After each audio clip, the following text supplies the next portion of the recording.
국무조정실은 열흘간의 감찰 끝에 오송 지하차도 참사에 관계기관들의 총체적인 부실 대응이 있었다고 결론 내렸습니다.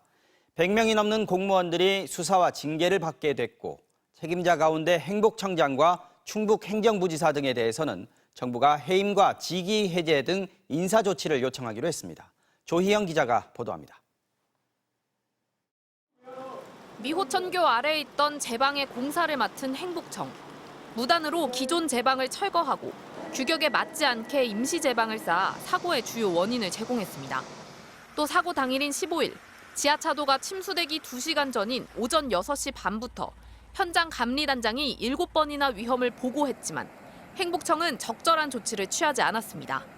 당시 미호강 수위는 홍수기 최고인 29m를 넘어서 도로 통제가 필요한 상황이었습니다.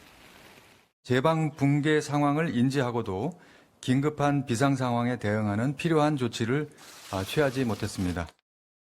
위험 징후를 무시해 참사를 야기한 책임은 관련 기관 전부에 있었습니다.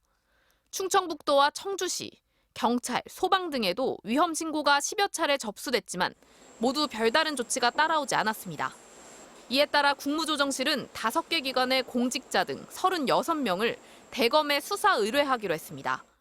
주요 사고 원인을 제공한 행복청 관계자, 교통통제를 하지 않은 충북도청 공무원, 신고를 받고도 현장에 출동하지 않은 흥덕경찰서 경찰관 등이 대상입니다. 과실이 확인된 63명에 대해선 소속 기관에 통보해 징계하기로 했습니다.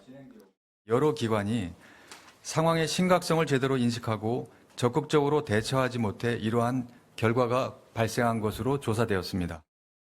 정부는 인사조치가 가능한 각 기관 책임자에 대해서도 해임과 직위 해제 등을 요청할 계획입니다.